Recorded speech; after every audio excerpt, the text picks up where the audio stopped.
Hey, welcome back to another episode of Practical Cybersecurity Workshop for SME Leaders. Today we will outline what you need to know about selecting and implementing cybersecurity controls to keep your organization safe. We move from popular security frameworks recommendations to the common controls and their functions.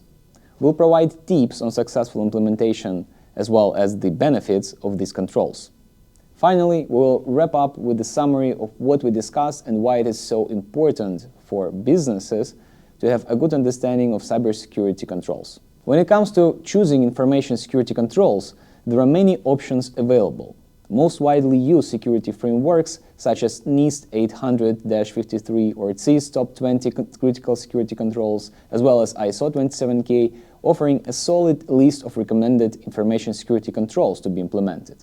NIST 800-53 provides guidance on all aspects of cybersecurity, from access control policies to incident response plans. It also provides detailed instructions on how organizations can design, implement, monitor, and evaluate their security control system over time. Similar is ISO 27000, but less heavy than NIST. Particularly, there is less information and details, which is good and bad. You need to read shorter texts, but be more creative to implement the control. On the other hand, CIS 20 Critical Security Controls focuses more specifically on preventing cyber attacks by providing actionable recommendations for protecting critical assets, such as networks and databases, from external threats. All three frameworks are useful in helping organizations choose the right control for their business needs. Whether you choose one framework or another, there are some common cybersecurity controls that should be implemented regardless of which framework you use.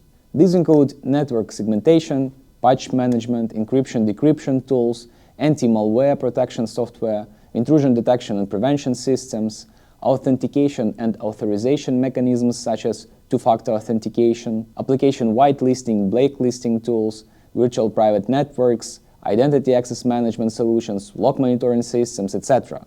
Some of the most common groups of controls are shown here, and some, extra non-obvious, are here. It's not the ultimate list, so you make your own research, but these are used the most. Each control has a unique purpose. For example, patch management ensures that all operating systems remain up to date, while encryption-decryption tools protect data from unauthorized access or modification by encrypting it before sending it over a network or storing it in a database. By properly implementing such cybersecurity controls into network infrastructure of your organization, you can ensure that the risks are mitigated from external attackers as well as internal threats, such as disgruntled employees or careless mistakes made by staff members who don't understand the importance of cybersecurity measures. Which is also bad by itself, and awareness trainings are always a good idea. Additionally, properly implemented controls can help improve compliance with industry regulations and standards such as HIPAA or PCI DSS, which help minimize legal liabilities associated with data breaches or mishandling customer data in any way, shape, or form. Furthermore, having robust cybersecurity measures in place can boost customer confidence in your brand name, since customers are more likely to trust companies that take their data security seriously rather than those who don't. Surely you would need to pass the certification for that, as we discussed in the previous video. While installing cybersecurity controls may seem complicated at first glance, it doesn't have to be difficult if it's done correctly. First, determine which areas of your network require more protection than others, then proceed with installing appropriate controls tailored specifically for those areas. For example, if you have an online store, then additional attention should be given to protecting customer payment information.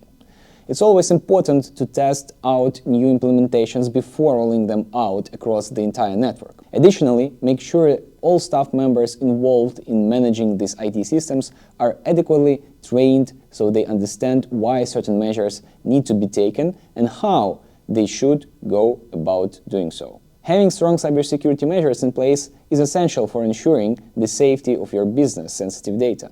We have done an overview of popular security frameworks as well as commonly used controls and their functions. With this knowledge under your belt, you can confidently move forward when selecting the best IT control solution for your organization's unique needs.